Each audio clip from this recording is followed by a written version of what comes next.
Hello students, आज का हमारा टॉपिक है फ्रांसिस टरबाइन, जिसे इम्पल्स रिएक्शन टरबाइन भी कहते हैं।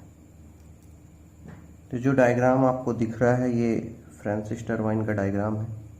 तो हम इस डायग्राम के थ्रू जानेंगे कि फ्रांसिस टरबाइन में वर्किंग कैसे होती है, फ्लूइड कहाँ से कहाँ फ्लो होता है और कैसे फ्लूइड एनर्जी हमारी वर्क में कन्वर्ट होती है।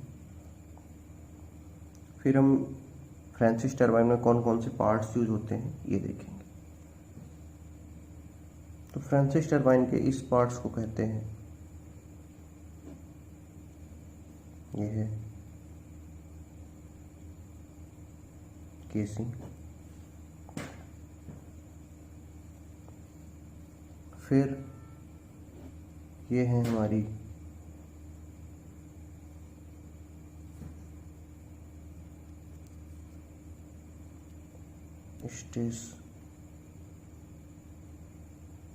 स्टेशनरी वेन्स,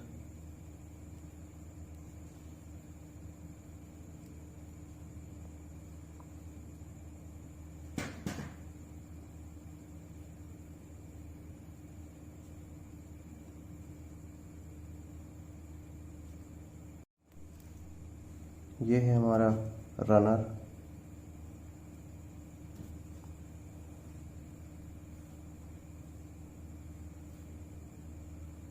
और इसको कहते हैं हम रनर ब्लेड्स, और ये ब्लेड्स हमारी मूविंग ब्लेड्स होती हैं, और स्टेशनरी बेन्स हमारी स्टेशनरी रहती हैं। इन्हें हम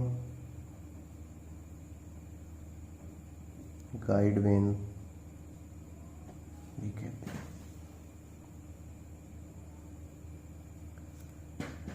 तो जो हमारे फ्रांसिस टरबाइन है ये इनवर्ड फ्लो रिएक्शन टरबाइन है।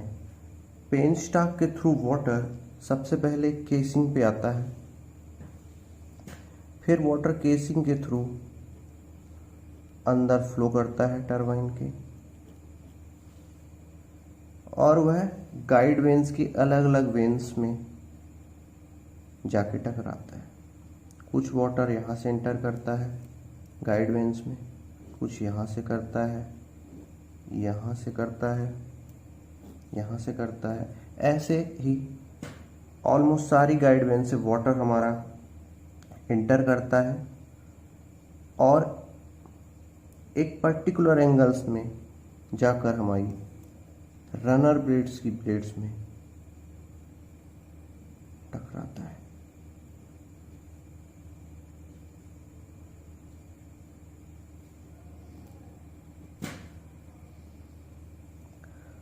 और ये वाटर की जो एनर्जी है ये रनर ब्लेड्स को रोटेट करती हैं, और यही एनर्जी हमारे लिए यूज़फुल रहती है और इलेक्ट्रिसिटी एनर्जी में बाद में कन्वर्ट हो जाती है।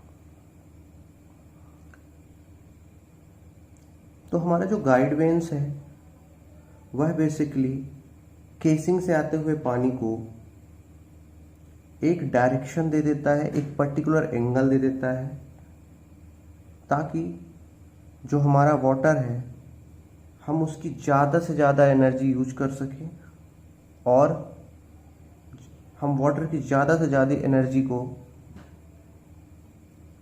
यूजफुल फॉर्म ऑफ एनर्जी में कन्वर्ट कर सकें।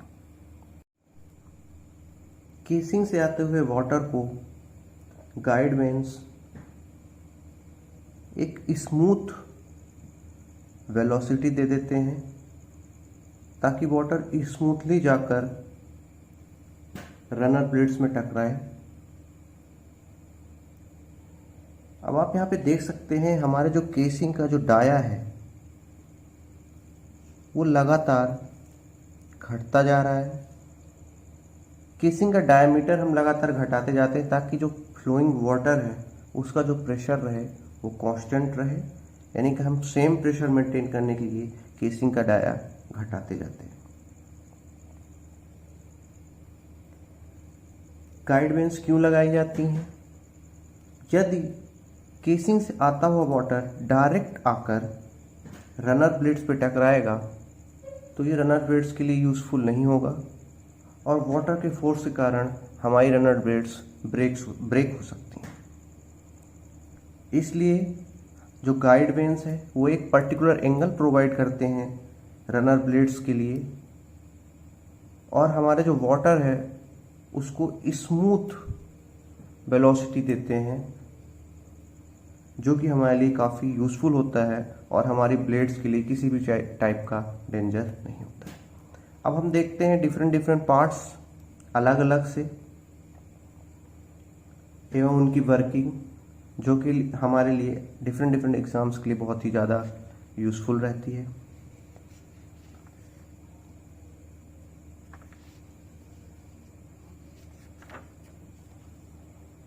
सबसे पहले हम देखते हैं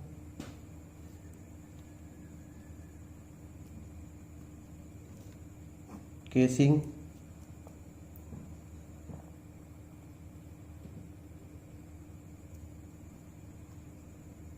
फ्लोइंग वाटर,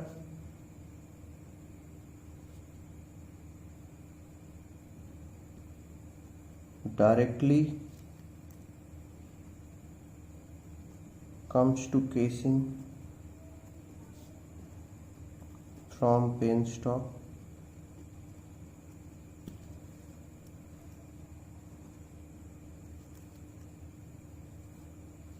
फिर वाटर हमारा केसिंग से गाइड वेन्स को, फिर यहाँ से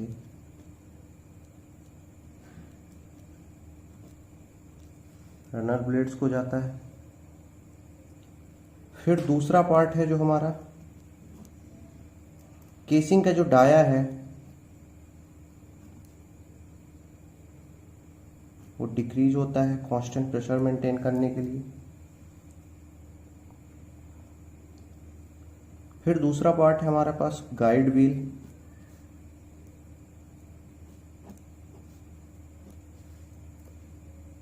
गाइड व्हील वाटर को गाइड करता है।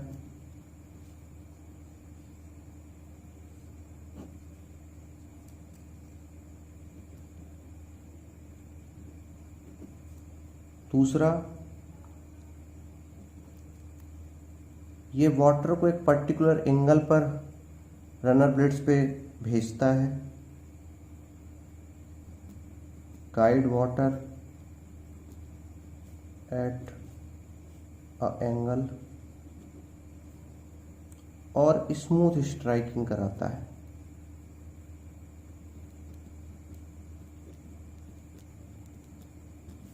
वाटर का रनर ब्लेड्स में।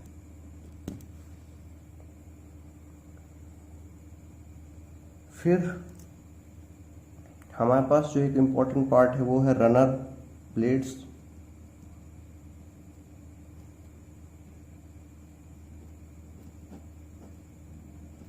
इसका क्या कार्य है?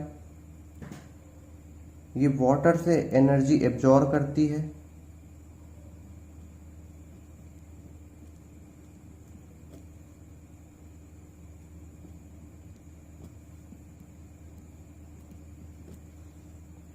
वाटर से एनर्जी एब्जॉर्ब करती है और उसे कन्वर्ट कर देती है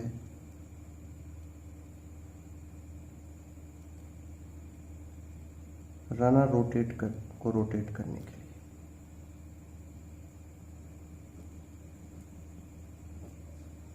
ये वाटर से एनर्जी एब्जॉर्ब करती हैं रनर ब्लेड्स और उस एनर्जी को एब्जॉर्ब करके रनर्स को रोटेट कर देती हैं। अब रनर ब्लेड्स के बारे में थोड़ा देख लेते हैं।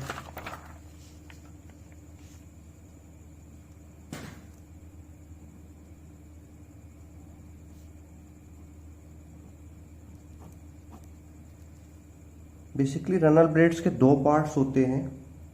जो उसका लोअर हाफ होता है, लोअर हाफ यानी नीचे का पार्ट जो हाफ पार्ट होता है,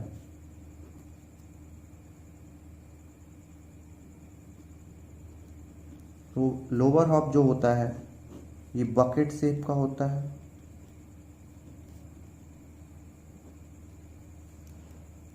और ये वाटर का इम्पल्स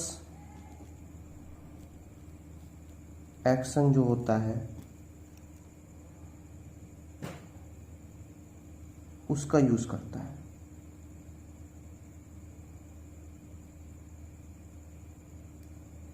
ये जो इम्पल्स एक्शन होता है वाटर का, उसको यूजफुल एनर्जी में कन्वर्ट करता है, यानी कि रनर को रोटेट करने में उसका उपयोग करता है इम्पल्स एक्शन ऑफ वाटर का। और जो अपर हाफ होता है ब्लेड का,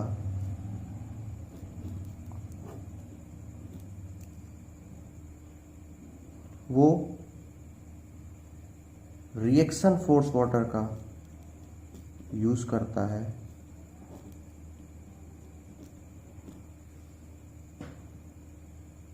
यूजफुल फॉर्म ऑफ एनर्जी में कन्वर्ट करने के लिए, यानी रिएक्शन फोर्स ऑफ वाटर के एनर्जी को यूज करके ये रनर को रोटेट करता है। जो अपर हाफ होता है रनर ब्लेड्स का, और जो लोअर हाफ होता है वह वाटर का इम्पल्स एक्शन यूज करता है रनर को रोटेट करने के लिए। तो हमारे जो रनर ब्लेड्स होते हैं उसके 2 पार्ट्स होते हैं, नीचे अलग शेप का होता है, ऊपर अलग शेप का होता है।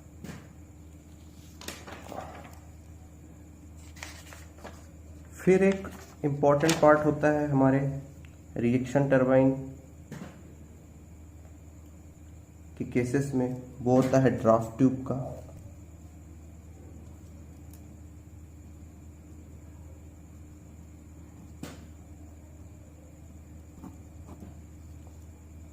एक इंक्रीजिंग क्रॉस सेक्शन एरिया की ट्यूब्स लगा दी जाती हैं जैसे ही वाटर बाहर निकलता है रनर ब्लेड से टकराकर, तो हम उसे डायरेक्टली टेल रेस में नहीं डालते हैं। उससे पहले हम ड्राफ्ट ट्यूब लगाते हैं। हम डायरेक्टली क्यों वाटर को टेल रेस में नहीं डिलीवर करते हैं? क्योंकि जो हमारा रिएक्शन टरबाइन के केस में जो प्रेशर रहता है at the exit of turbine या रनर ब्लेड से निकलते ही, वह बिलो एटमॉस्फेरिक प्रेशर रहता है, और इसके कारण कैविटेशन की पॉसिबिलिटी रहती है।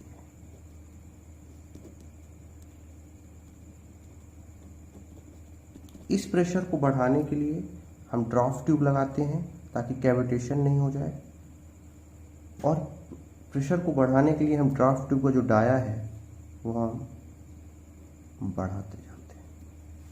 ड्राफ्ट ट्यूब वाटर के एग्जिट वेलोसिटी को घटाता जाता है क्योंकि हमने डाया बढ़ा दिया है, एवं प्रेशर को यानी वाटर की वी एग्जिट वाटर की घटा देगा, और से प्रेशर एग्जिट जो है वो बढ़ जाएगा ड्राफ्ट ट्यूब के कारण। ये है ड्राफ्ट ट्यूब का कार्य। यानी कि हम अगर टोटल वर्किंग देखें फ्रांसिस टरबाइन की, तो सबसे पहले वाटर पेन स्टॉक से होकर केसिंग से होकर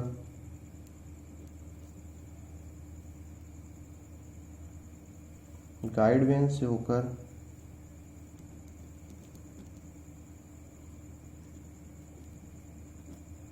रनर ब्लेड्स, फिर ड्राफ्ट ट्यूब से बाहर डिलीवर होता है।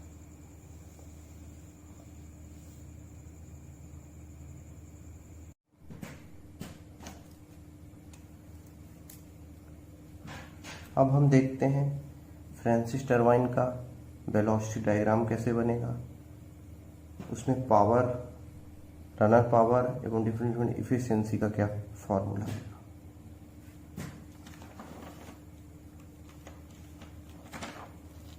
सबसे पहले हम वेलोसिटी डायग्राम बनाते हैं।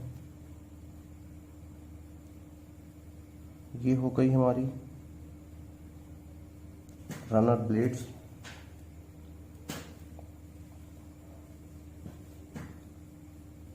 अब अगर इनिशियल वेलोसिटी वाटर की v1 है तो वाटर v1 वेलोसिटी से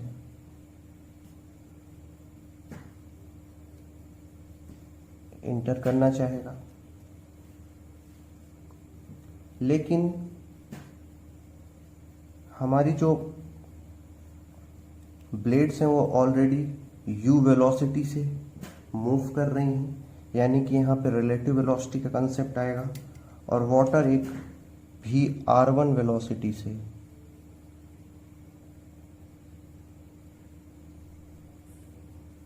एक्चुअल एंट्री करेगा। ये हो गया v1, वाटर जिस वेलोसिटी से आ रहा है, हो गया v_r1 जिस वेलोसिटी से वाटर हमारी रनर ब्लेड्स में टकराएगा।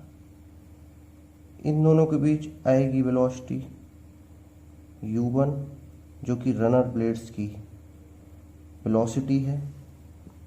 जिस पॉइंट पे वाटर टकरा रहा है ब्लेड्स पे, उस जगह की ये ब्लेड्स की इनिशियल वेलोसिटी है। v1 और u1 के बीच एंगल होता है अल्फा। हम अल्फा को नोजल और गाइड वेन एंगल कहते हैं। ये हो गया हमारा अल्फा। अब हमारा जो v1 है, हम उसके दो कंपोनेंट लेते हैं, एक हॉरिजॉन्टल डायरेक्शन में और एक वर्टिकल डायरेक्शन में। तो वर्टिकल डायरेक्शन का जो v1 का कंपोनेंट होता है उसको हम लेते हैं v_r1 यानी कि फ्लो वेलोसिटी, v_f1 यानी कि फ्लो वेलोसिटी, और v_w1 यानी कि व्हर्ल वेलोसिटी। ये है v_f1। v_r1 जो हॉरिजॉन्टल लाइन से जो एंगल बनाता है थीटा,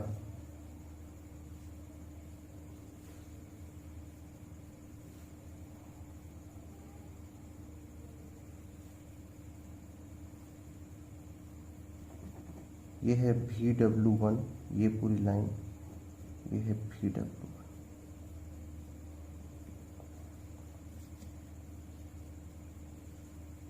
ये वाटर के इनिशियल वेलोसिटी v1 का x डायरेक्शन का कंपोनेंट है, और ये होता है v_f1 v1 का बाई डायरेक्शन का कंपोनेंट।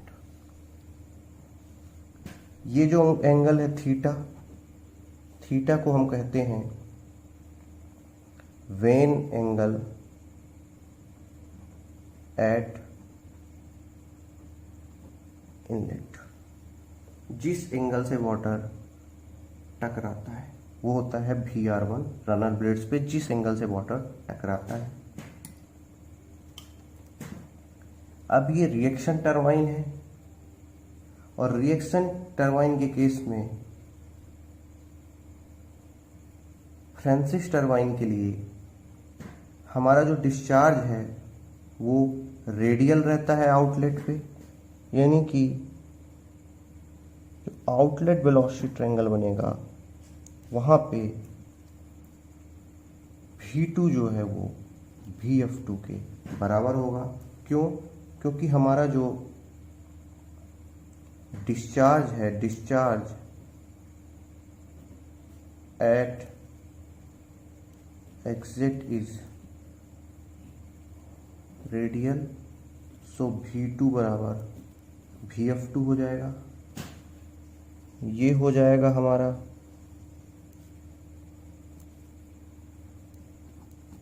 v_r2, और ये हो जाएगा u2।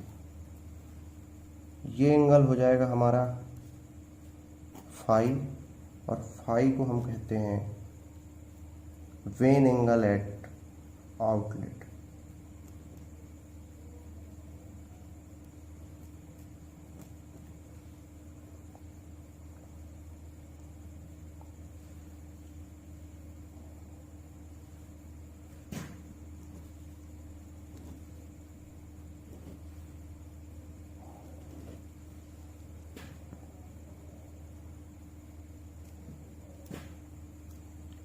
वी एफ को हम फ्लो वेलोसिटी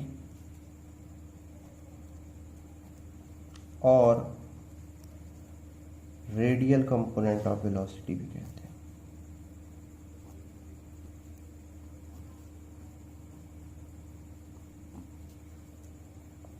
वी डब्ल्यू को वर्ग velocity,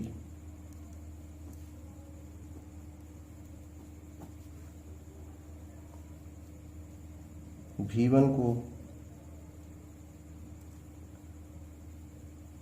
inlet velocity of water,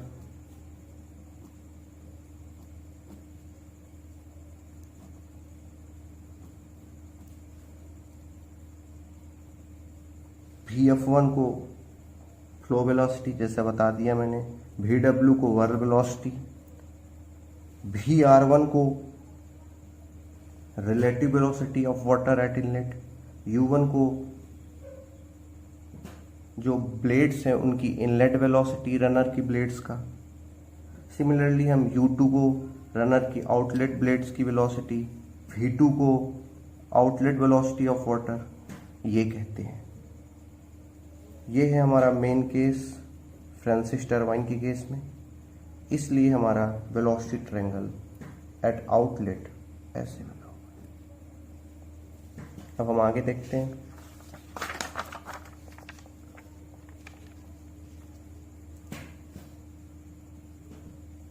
In case of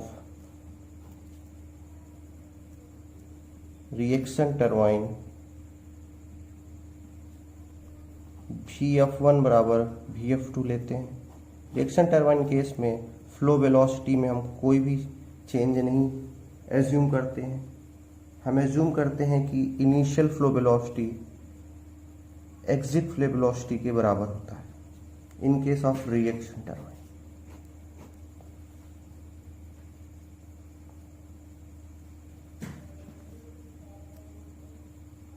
discharge Francis turbine के केस में Q होता है area into velocity, cross sectional area. यहाँ पे क्रॉस सेक्शनल एरिया होती है पाई टी। अगर हम ए इन ले रहे हैं कि इनलेट पे जो एरिया होगी पाई D1 B1। D1 होता है हमारा इनलेट डाया और B1 होता है width of when at inlet.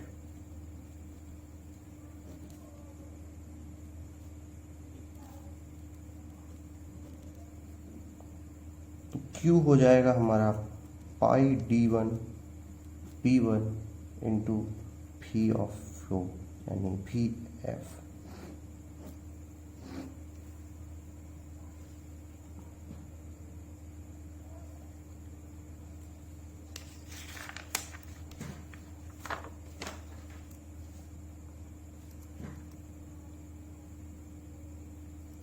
Runner power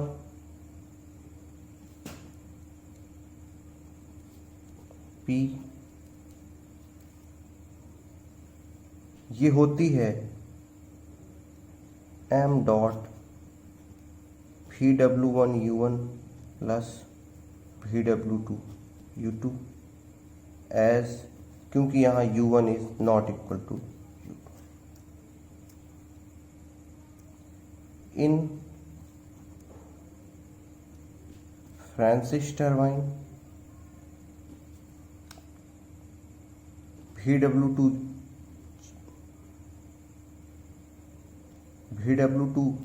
zero के बराबर होता है। क्यों? क्योंकि Vf2 हमारा V2 के बराबर होता है, इसलिए Vw2 जीरो हो जाता है हमारा फ्रांसिस टरबाइन केस में। यानी कि जो रनर पावर आएगी वो आएगा m Vw1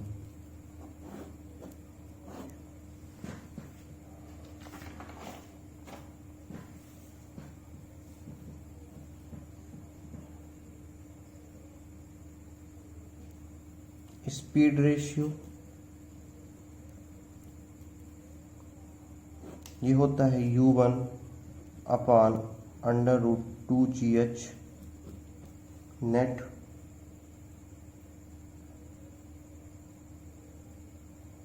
ये होता है हमारा स्पीड रेशियो फ्रांसिस टरबाइन के केस में।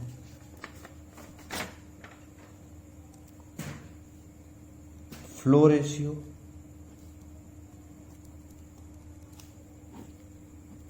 VF1/√2GH net.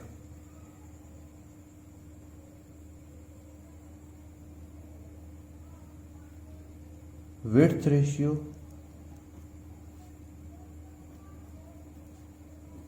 N होता है B1/D1।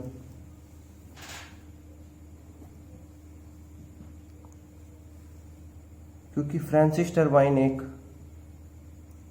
रिएक्शन टरबाइन है,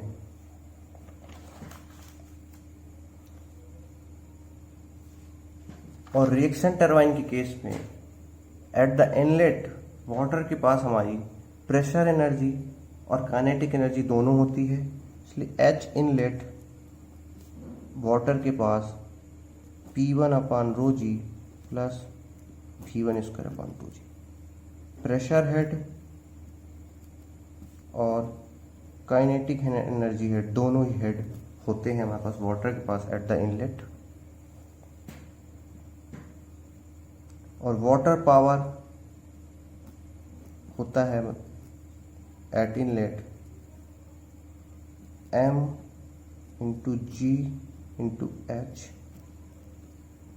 इनलेट। ये वाटर पावर होती है वाटर के पास एट द इनलेट।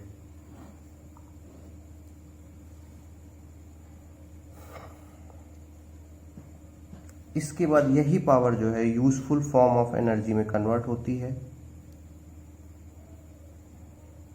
तो ये हमारी वाटर पावर है कि वाटर खुद के पास कितनी एनर्जी लेके आया है बिफोर स्ट्राइकिंग द वेन्स, उसको हम कहते हैं वाटर पावर एट इनलेट।